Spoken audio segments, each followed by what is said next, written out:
O Brasil tem um dos maiores sistemas públicos de saúde do mundo. O SUS oferece desde um simples atendimento ambulatorial até o transplante de órgãos. Criado em 1988 pela Constituição Federal Brasileira, o Sistema Único de Saúde deve garantir acesso integral, universal e gratuito para toda a população do país. Mas o que é um formato referência pode não funcionar tão bem na prática. E os problemas enfrentados por quem precisa ter acesso aos serviços são muitos e diários. O Câmara Debate da Semana discute o assunto com dois profissionais médicos.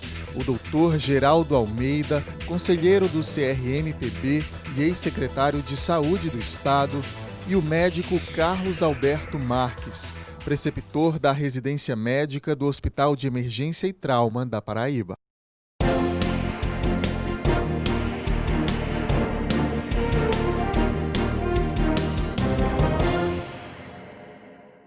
Você de casa que acompanha a nossa programação, seja muito bem-vindo a mais uma edição do Câmara Debate. Dr. Geraldo e Dr. Carlos, muito bem-vindos à TV Câmara, muito bom recebê-los.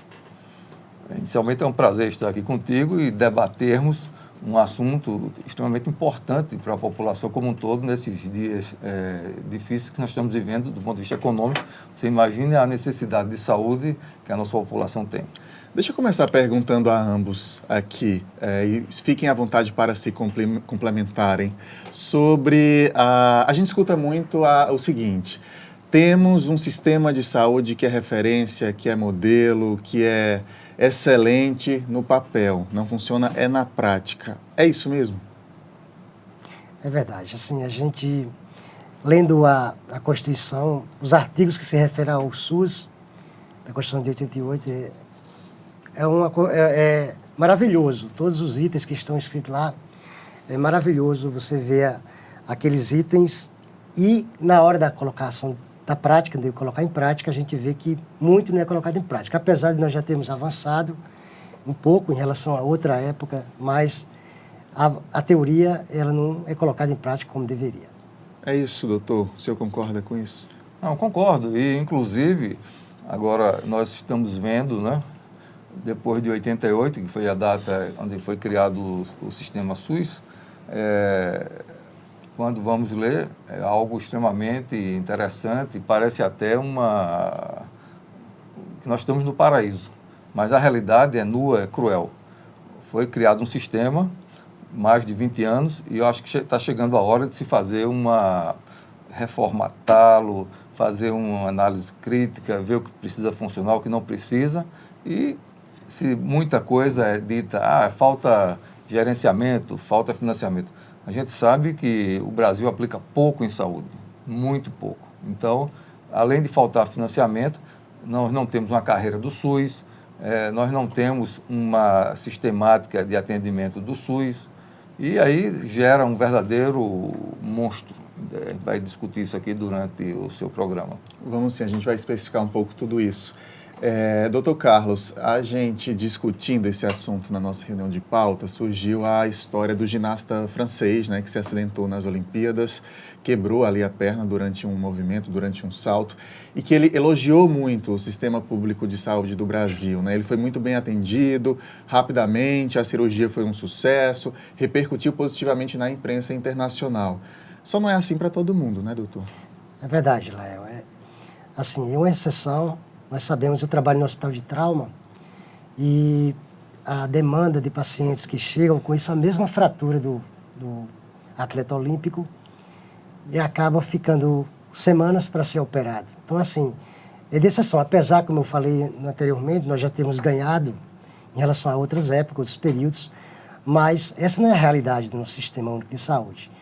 Ou seja, a gente vê filas e filas, pacientes que chegam. A endemia do trauma está aumentando a cada dia, muitos acidentes automobilísticos, motociclísticos. Na minha área, o doutor Geraldo também vai falar da área dele, mas na minha área especificamente, que é de traumatologia, a gente vê que os pacientes eles ficam muito tempo na fila, esperando a cirurgia. Às vezes internados, mas aguardando o momento de serem operados. A realidade é essa atualmente. Essa é no uma país exceção. inteiro, né? Enquanto o senhor falava, a gente acompanhou ali algumas imagens, algumas manchetes da situação que é no país inteiro, né? Agora, para a gente continuar, e a gente vai chegar nas filas, no excesso de demanda, na falta de médicos, a gente vai fazer agora um comparativo entre o sistema público de saúde dos Estados Unidos e o do Brasil, para a gente poder discutir um pouco isso. Temos aqui a participação da Daniela Shaw, que é produtora de cinema, e também do Lucas Paz, que é diretor de cinema, eles moram nos Estados Unidos, e relataram um pouco para a gente, né? A Daniela, quando leu sobre o sistema público dos Estados Unidos, preferiu nem contar com ele e fez, portanto, um plano privado. Já o Lucas precisou usar em 2 situações graves até, e ele relata para a gente como foi essa experiência. Vamos ver esses depoimentos. Olá pessoal, eu estou falando aqui de Los Angeles. A saúde daqui ela não é gratuita, é paga. Então se você precisa ir numa emergência porque você está passando mal, você vai pagar e até onde eu sei é bem cara.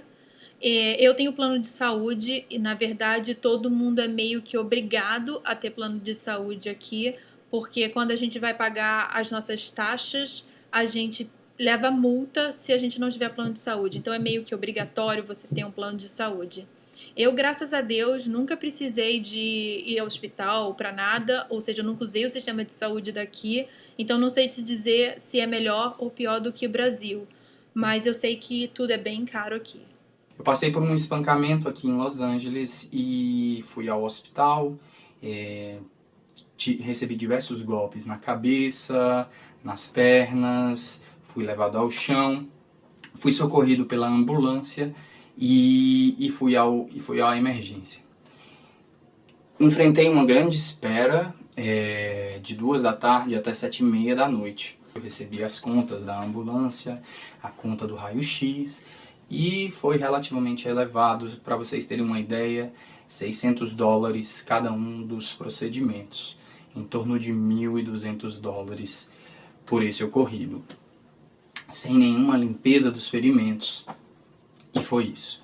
Bem, um relato que foi um pouco mais grave, talvez eu diria, foi já em exercício aqui em Los Angeles da minha profissão.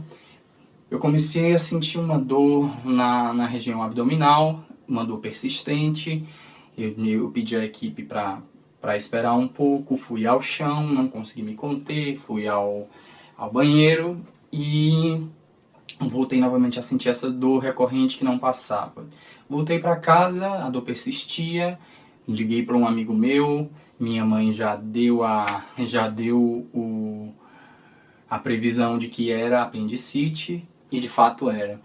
Eu fiquei 19 dias no hospital, foi um processo que teve complicação. Eu sim recebi um atendimento muito bom, em uma estrutura que era muito boa. O maior susto era como que eu vou pagar se um dia, na emergência, tinha me gerado $1.200 de conta, quanto seria para 19 dias no hospital. Eu apliquei para um processo de auxílio, sendo estrangeiro, sendo estudante, né, não tendo nenhum plano de saúde a priori, e foi um processo longo de mais ou menos 3 ou 4 meses, mas sim, tive a felicidade de ser assistido publicamente, isento de pagar as contas desse meu tratamento, que de fato custaram aqui $20.000.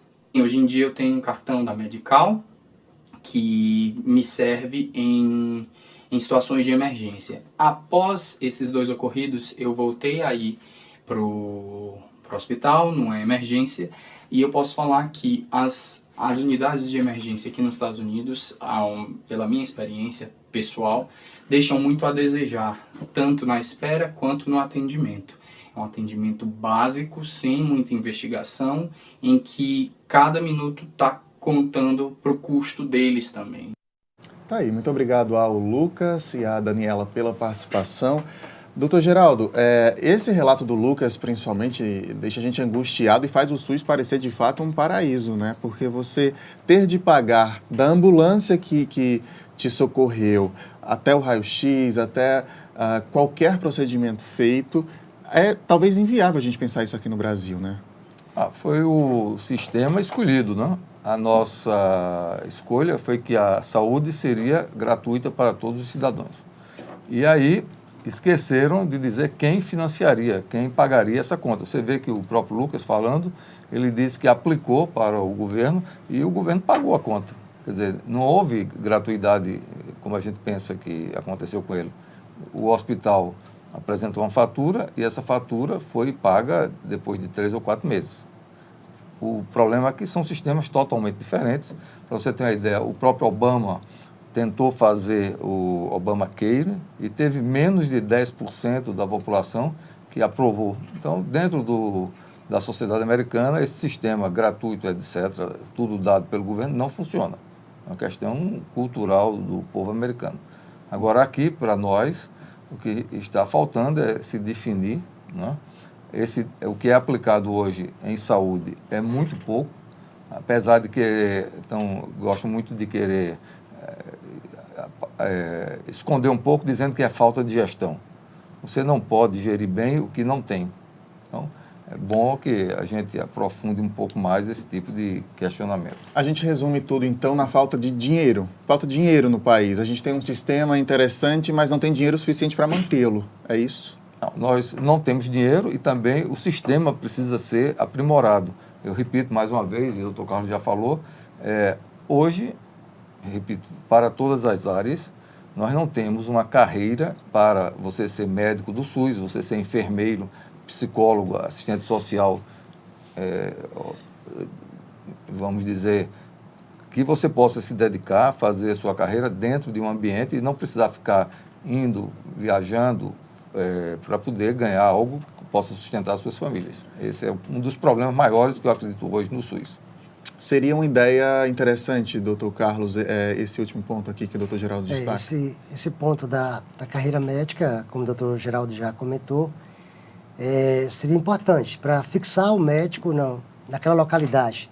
Ele conhecer os problemas do hospital, ele interagir mais com o social, a parte humana. Então, quando você trabalha naquele hospital, de segunda a sexta, todos os dias, convive naquele ambiente, então você acaba conduzindo melhor os problemas do hospital. Então, a gestão seria mais aprimorada. Então, falta isso, uma carreira médica e que o médico tenha identidade com o hospital que ele trabalha. Por exemplo, se eu trabalhasse no hospital de trauma exclusivamente, todos os dias, de segunda a sexta, ou pelo menos 5 dias na semana, então eu conhecia melhor os problemas. Não precisaria me deslocar para Pernambuco, para Natal, para outros estados. Então, isso da carreira médica é muito importante. O médico do SUS ele está sobrecarregado, então, e essa ideia tiraria um pouco dessa carga? Isso, a instabilidade. Nós, hoje, vivemos, os concursos públicos, né, doutor Geraldo, diminuíram e a gente fica a depender dos hospitais particulares e do SUS também, em alguns hospitais. A gente fica muito instável, a carreira se torna instável. Hoje eu tenho esse emprego, amanhã não tenho.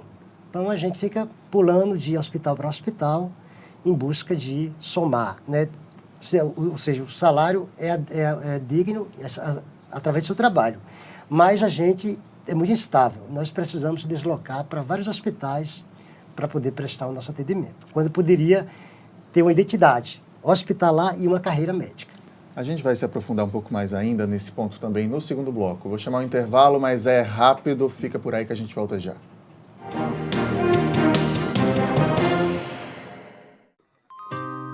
Essa é a nossa história. São lugares e monumentos para serem admirados. Vamos defender nosso patrimônio e manter essa memória viva. Essa é a nossa cidade. São praias e espaços verdes para curtir a natureza. Com a Câmara Municipal, vamos cuidar e preservar nossas belas paisagens. Se João Pessoa é o seu lugar, junte-se a nós. E vamos espalhar cuidados por aí. João Pessoa é o nosso lugar e a gente cuida.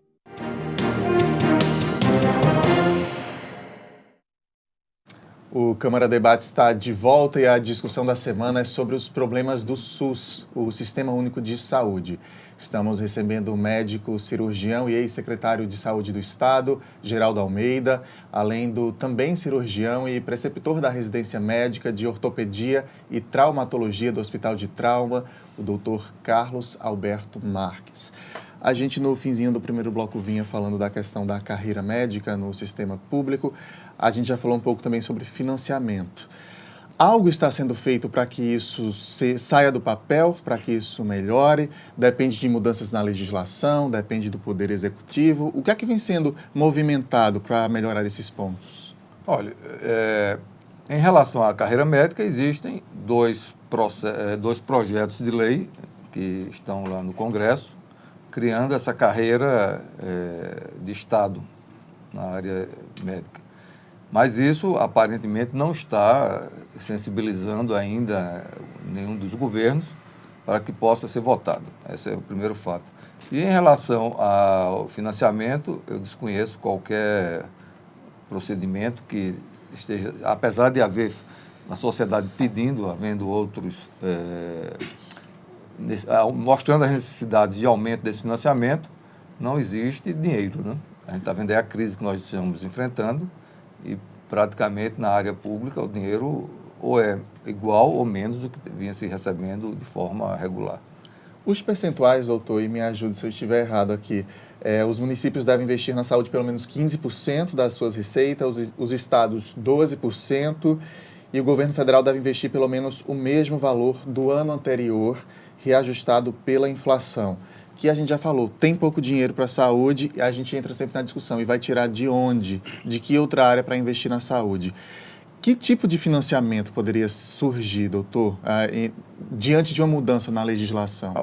Um grande ponto que houve uma mudança foi quando foi criada inicialmente a CPMF, que rapidamente mudaram a destinação dela, deixou de ser saúde, e até o ministro Adib Jatende saiu a nível do governo por não ter pactuado com isso. Mas agora eu não teria assim de pronto de dizer que tipo de financiamento, de onde a gente tiraria, porque eu não lido com números públicos, né? Mas o que a gente pode dizer é que, por exemplo, até 1980, nós tínhamos o governo federal, ele era responsável por 75% das despesas de saúde a nível nacional. Hoje, em 2005, a gente passa esse mesmo número, cai para em torno de 49%. Então, houve uma queda muito importante das despesas, dos gastos de saúde na área federal em relação ao país. Pensar na cobrança como existe nos Estados Unidos é completamente inviável para a nossa cultura? Mudar a legislação, mudar o que está lá na Constituição desde 88 sobre o SUS e tornar alguns serviços pagos, isso é impensável na nossa cultura? Isso aí é uma alternativa, né? Assim, acho que os gestores a nível federal, municipal, estadual, eles deveriam se reunirem e discutir a saúde novamente. O Brasil precisa ser discutido. A saúde do Brasil, no momento que nós estamos vivenciando, não dá para continuar assim. Então, saber como é que se vai se financiar, de onde é que vai tirar o dinheiro, ou seja, qual imposto que vai ser criado ou não, se a população vai aceitar a nível de congresso, se vai ser aceito, aprovado. Então, mas precisa ser feita alguma coisa. A gente vê a população sofrendo, familiares sofrendo. Então, a cada dia, a gente vê a má gestão do pouco dinheiro público que a gente tem, doutor Geraldo, pouco dinheiro público, mas a gente vê a má gestão. E isso aí acarreta no mau atendimento dos pacientes. Então, corrupção também, a gente está num país com corrupção em todas as áreas. Nós precisamos fazer algo. Então, talvez uma gestão a nível federal organizada, juntamente com os municípios e estado, procurasse uma solução. Precisa. Eu não sei como, assim, dizer minha opinião particular, o doutor Geraldo até pode complementar, mas tem que ser feita alguma coisa. Não dá para ficar como nós estamos, né? Um diálogo geral, doutor? Não, veja o seguinte, nós teríamos que alterar a lei, né? A 8080, que criou o SUS, no artigo 196 até 198, se eu não me falha a memória, ela fala dos princípios gerais do SUS, né? Universalidade, equidade, integralidade. Isso aí no sistema a nível programático. E aí nós temos a parte de administração, financiamento. Teríamos que alterar tudo isso. Então, é uma medida que é extremamente, vamos dizer, difícil, porque vai ter que alterar a legislação e criar grupos de trabalho, tornar isso um grande... levantar esse problema a nível nacional O que eu acho que a gente não pode ter é o seguinte, nós temos o melhor serviço do mundo e que não funciona. Então, exatamente. Fica muito esquisito. É isso lá, é o que o doutor Geraldo está falando. O SUS é maravilhoso você ler todos os artigos que estão lá no SUS. Então, assim, se nós colocássemos em prática o que está escrito, com uma boa gestão, um financiamento bem organizado entre as esferas federal, estadual e municipal, eu acho que nós conseguiríamos corrigir muitos problemas que nós temos atualmente. Mas não há dinheiro, eu vou voltar para uma afirmação que eu fiz no primeiro bloco, mas não há dinheiro para isso tudo, doutor, porque ainda que tivéssemos a melhor gestão, ainda que tivéssemos zerado a corrupção no país, o dinheiro não é suficiente e aí eu venho de novo para financiamento. A gente precisa falar na criação de novos impostos e novas cargas para o cidadão pagar? Mas você veja, o cidadão brasileiro ele é altamente penalizado em termos de impostos. E aí, vamos dar um exemplo aqui. Eu tenho um dado aqui da nossa Paraíba. Nós tínhamos uma aplicação per capita nos 4 milhões de paraibanos, alguma coisa em torno de R$ 189 ano. É o que se aplica em saúde aqui no nosso meio. Isso é totalmente... Você não pode ter com esse nível um tratamento adequado. Você tem uma ideia, dados de 2014... Por exemplo, a França, ela investia em saúde 1.900 euros, chegando até 2.040 euros, dólares no caso. Os Estados Unidos, um pouco mais de 2.000 dólares. A gente não chegava nem a 400 dólares. Então, é essa a complicação. Não dá para a gente comparar sistemas, quando essa diferença é tão gritante, exorbitante.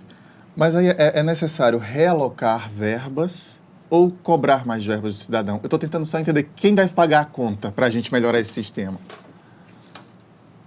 O senhor tem uma opinião formada a respeito? Não, isso é uma pergunta difícil, muito difícil, porque, exemplo, o governo agora está pediu a DRU, na desvinculação das verbas da União, né? DRU. Com isso aí, ele estaria autorizado a que aquelas aplicações que fossem definidas de maneira constitucional pudessem ser alteradas, se eu não me engano, é de 20% a 30%. Já vai gerar um problema ainda mais agudo em termos do financiamento imediato que nós estamos precisando para se fechar o ano 2016. Então, realmente, esse assunto eu precisaria aprofundar um pouco mais para que possa dar uma opinião que tenha seja de plena valia para buscar uma solução. Eu não me sinto capacitado no momento de dizer isso. Se a gente deve aumentar imposto, se deve diminuir de outro, eu não teria condições de responder no momento. Doutor Geraldo, eu acho que deveria ter congressos, né, sobre esse tema tão importante e discutir, né, com os mais famosos especialistas da área para poder chegar a um denominador comum.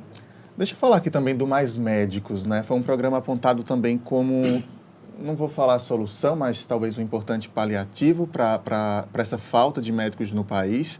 Qual a opinião dos senhores? O Mais Médicos foi positivo, está sendo, desandou? Como é que vocês avaliam ele? Sim, eu vejo que teve vantagens e mais desvantagens. Mais desvantagens. Eu acho que sim, na minha opinião. Por exemplo, quando você migra um médico estrangeiro, ou até um médico brasileiro que trabalha na capital para o interior, ou seja, lá no final da Paraíba, por exemplo, lá em Cajazeiras, ou a cidade menor ainda. Então, assim, você vai deslocar uma família. Você vai deslocar a família do médico para lá, vai ter de dar uma infraestrutura de qualidade. O que acontece é isso. O médico chega lá, na comunidade, no PSF, né, para trabalhar no SUS, e não tem uma infraestrutura de qualidade. Então, ele acaba fazendo que está ali e a população fazendo que está sendo atendida. Por quê? Porque ele não tem uma infraestrutura básica, mas ele tem que se deslocar muitas vezes para a capital para complementar. E ele não tem os recursos na comunidade, no seu centro de saúde, que ele possa prestar um bom atendimento à população. Então, eu acho que, as desvantagens essa. A desvantagem o médico ele não acaba ficando. O estrangeiro, por exemplo, ele fica lá por um período, quando ele vê que as condições não eram ideais como eles pensavam, eles acabam retornando aos seus países. E acontece a mesma coisa com o brasileiro. O brasileiro termina o curso de medicina, aí vai para o interior fazer PSF. Depois de 1, 2 anos fazendo PSF, aí ele passa na residência e abandona o PSF. Então, é muito instável. A questão é infraestrutura, uma infraestrutura sem qualidade e as cidades muito distantes, então, que não permite que você, com sua família, permaneça naquela localidade. Então, essa é uma realidade que aconteceu com esse programa. Doutor Geraldo pode complementar. Doutor Geraldo. Eu acho que o modelo era o mesmo e colocaram mais médicos sem a preocupação de melhorar o modelo. Então, seria aquele tipo de você estar fazendo um bolo, que todo mundo sabe que o resultado, o gosto é ruim, mas aí você vai aumentar os ingredientes. O bolo continuará ruim. Então, a minha ideia é a seguinte, ele seria válido desde que fosse aumentado o número, o contingente de médicos, de enfermeiros, de odontólogos, num sistema que fosse melhor em termos de atendimento, em termos de resolução do paciente. Alguns casos, eu, por exemplo, tive recentemente lá em São Paulo e vi alguns colegas que estavam falando o seguinte, houve um aumento de mais de 30% em exames solicitados e que esses exames não tiveram, o sistema não teve condições de assimilá-los. Então, criou mais um gargalo. Mas é aquela situação. Se você tem uma comunidade que não tem um médico, e ele, em lá chegando, ele vai ser muito útil para essa comunidade. Então, dos males, o menor. Agora, está se gastando muito dinheiro quando poderia ser, a gente sabe que foi mostrado, o médico que vem principalmente de Cuba, ele recebe R$2.000 e o restante vai para Cuba. Isso é uma coisa esquisita. Então, eu tenho minhas dúvidas em relação a esse programa. A gente está chegando no finzinho do programa, deixa eu tentar pedir para cada um rapidinho, a gente tem 2 minutinhos só, sintetizar o que a gente discutiu. Falta então no Brasil mais discussão, uma sintonia entre municípios, estados e federação, para que problemas de gestão, de financiamento, de corrupção possam ser resolvidos? É isso que falta? Olha, um dado, a gente tem que trabalhar a saúde em cima de dados. 80% da população brasileira usa o SUS. Esses 80% da população, eles consomem cerca de 45% dos recursos. 20% da população está nos planos de saúde. E esses planos levam em termos de 55% do gasto de saúde do Brasil. Então, alguma coisa está errada. 45% atende 80%, 20% gasta 55%. Então, se a gente gasta mais dinheiro na saúde privada, isso mostra que está um subfinanciamento claro em relação à saúde pública. E é bastante significativo, de 20% para 80%. Então, eu acho que a gente tem que entrar e tem que ter coragem de fazer uma reformulação nesse sistema SUS. Como é que o senhor complementa, doutor? É isso, Lael. É isso mesmo. Eu acho que teria de ser feito várias discussões sobre esse tema e parabenizar pelo seu... Isso aqui é uma discussão importante, que ela tem de ser levada adiante em vários meios de comunicação e várias esferas, para rediscutir o tema SUS. Então, tornar essa cartilha da teoria e colocar na prática. Isso é o que falta. Então, teoria, botar na prática, através de congressos, discussões, e aí chegarmos a uma melhoria desse sistema. Quero agradecer a presença dos dois, demais, portas sempre abertas aqui para a gente continuar essa discussão, levantar outros temas também para a discussão. Muito obrigado mesmo pela presença dos dois. Eu agradeço e estamos sempre às ordens para debater esses temas tão úteis à comunidade. Muito obrigado. Obrigado também. Muito obrigado. Estou às ordens. Até a próxima. Esta edição do Câmara Debate termina agora, mas você já sabe que pode fazer contato com a nossa equipe pela internet. No Facebook, TV Câmara JP. Tem ainda nosso canal no YouTube com o mesmo endereço, TV Câmara JP, onde é possível rever este e outros programas. Muito obrigado pela companhia em mais esta semana e a gente espera você na próxima, então. Um abraço e até lá.